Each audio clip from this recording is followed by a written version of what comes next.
ఓం శ్రీ గురుభ్యో నమః. శ్రీ మహాగణాధిపతయ నమః. శ్రీమాత్రే నమః. కర్కటే పూర్వఫల్గుణ్యాం తులసీకాననోద్భవాం పాండ్యే విశ్వంభరాం గోదాం వందే శ్రీరంగనాయకీం.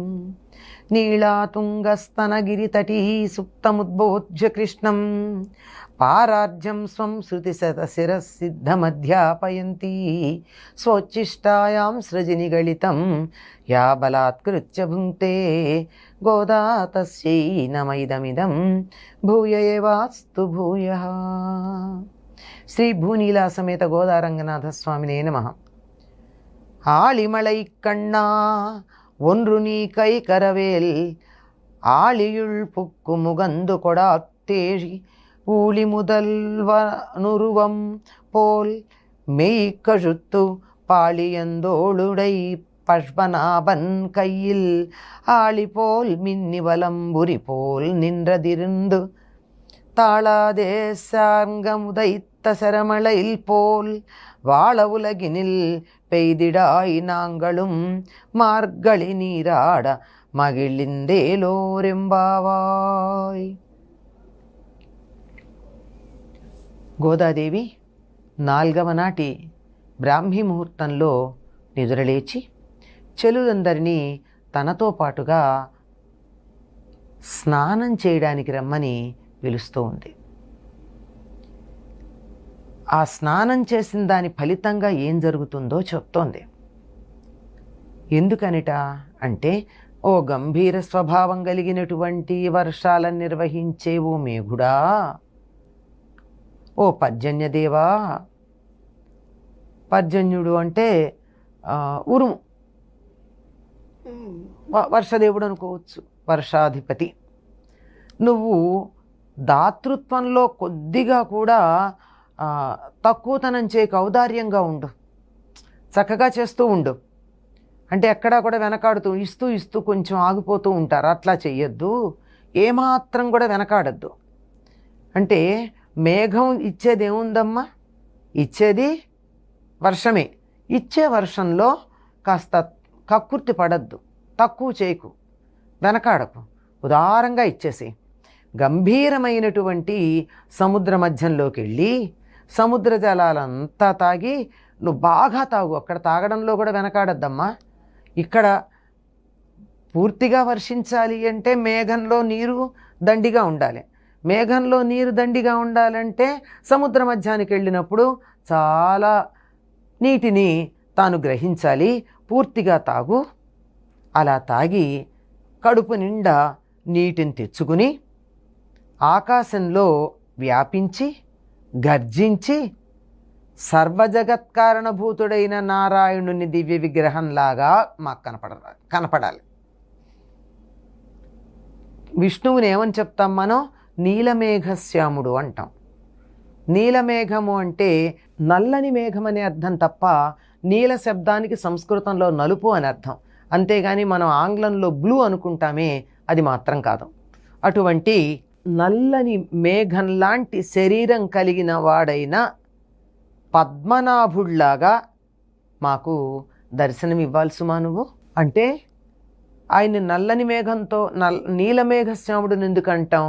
నిండుగా నీళ్లుండి వర్షించటానికి సిద్ధంగా ఉన్న నల్లని మేఘం లాంటి శరీరం కలవాడు. తెల్లని మేఘంలోంచి నీళ్ల చుక్కలు ఉండవు, నీళ్ళన్నీ వర్షించేస్తే తల్లబడిపోతుంది. కనుక నల్లని మేఘంలా ఉంది అంటే వర్షించడానికి సిద్ధంగా ఉంది. ఆయన నీలమేఘశ్యాముడుగా ఉన్నాడు అంటే అడగంగానే వరాలని వర్షించడానికి సిద్ధంగా ఉంటాడు అని చెప్పడం. అటువంటి ఆయన అందమైన చేతులలో జంట ఉంది కదా, అందులో దక్షిణ బాహువులో ఉన్నటువంటి చక్రంలాగా మెరిసిపోతూ ఉండు. ఎలా ఉంటుంది దాని యొక్క మెరుపు? ఎలా ఉంటుంది? మేఘం మెరుస్తూ ఉంటే నల్లని మేఘం విష్ణుమూర్తి శరీరం అయితే అందులో మెరిసేటటువంటి మెరుపు ఆయన చేతిలో ఉన్నటువంటి సుదర్శనం లాంటిది. సుదర్శన చక్రంలాగా మెరు అయిన తర్వాత ఎడమ చేతిలో శంఖంలాగా ఊరుము, కుడి చేతిలోనేమో చక్రం ఉంది, ఇలా పట్టుకున్నాడు. ఎడం చేతిలో శంఖం ఉంది, ఇలా ఊదడానికి ఇది వీలు. ఎడం చేతిలో ఉన్నటువంటి శంఖంలాగా ఉరుము. శార్ంగం నుండి విడిబడి వచ్చేటటువంటి బాణాల్లా వర్షమా అన్నట్టుగా వర్షపు చినుకులు వర్షించు.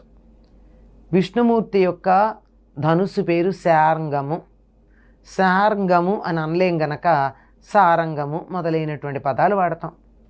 ఆయన చేతిలో ఉన్నటువంటి ధనుస్సు పేరు అది.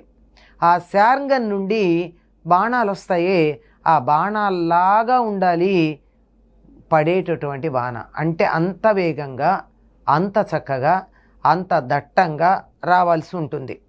అలా లోకమంతా కూడా సుఖించేటట్టు, మేము సంతోషించేటట్టు నువ్వు ఆ విధంగా వర్షించు. మార్గశీర్ష స్నానాన్ని మేం చేసేట్టుగా చేయి. మేము మార్గశీర్ష మాసంలో స్నానం చేయాలంటే నీళ్లు కావాలి కదా. నీళ్లు కావాలంటే బాగా ఉండాలి. కొద్దిగా నీళ్లు ఉంటే బురదగా ఉంటుంది. కానీ ఎక్కువ నీళ్లు కావాలంటే నువ్వు బాగా వర్షం పడాలి. వర్షం పడాలి అంటే నువ్వు నల్లగా ఉండాలి. నల్లగా ఉండడానికి కారణం సముద్ర మధ్యానికి వెళ్ళి నీటిని తాగడం. అలా ఉన్నటువంటి నువ్వు మాకు అలా నల్లని మేఘం ఆకాశంలో కనపడితే విష్ణుమూర్తిలాగా అనిపిస్తుంది. ఆయన నీలమేఘశ్యాముడు కనుక.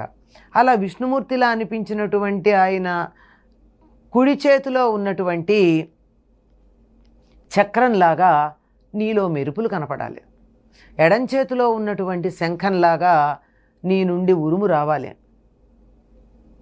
శార్ంగం అనేటటువంటి విల్లు నెక్కు పెడితే దాంట్లోంచి వచ్చిన బాణ పరంపరల్లాగా వర్షపు ధారలు పడాలి. లోకం సంతోషించాలి, మేము ఆనందంగా స్నానం చేయాలి. అంటే తాము స్నానం చేయడం కోసం మేఘుడు ఇంత పని చేయాలి అని చమత్కారంగా పైకి అర్థం కనపడుతుంది. కానీ మేం చేసేటటువంటి స్నానానికి ఫలితంగా లోకంలో అందరికీ సమృద్ధిగా వర్షము లభించాలి. తద్వారా తాగునీరు, సాగునీరు రెండూ లభ్యమవుతాయి. నిజం చెప్పాలంటే నీటిని జీవనము అంటారు. నీళ్లు లేకపోతే ప్రాణమే లేదు. కనుక అటువంటి నీటిని నువ్వు ఇవ్వవలసింది. పైగా నారాయణుడిని ప్రార్థిస్తూ ఉన్నారు నీలమేఘ శరీరం కలిగినటువంటి వాళ్ళల్లాగా. గోదాదేవి చేసేటటువంటి వ్రతం తమకి ఉపయోగపడమే కాదు, దాని ఫలితంగా లోకమంతా కూడా సస్యశ్యామలంగా సుఖ సంతోషాలతో ఉంటుంది అనేటటువంటి ఒక ఆశంస, ఒక ఆశ మనకు కనపడుతూ ఉంది. అటువంటి గోదాదేవికి నమస్కారం చేసుకుందాం. స్వచ్చిష్టమాలికా బంధ గంధ బంధురజిష్ణవే విష్ణు చిత్తతనూజాయై గోదాయై నిత్యమంగళం. స్వస్తి.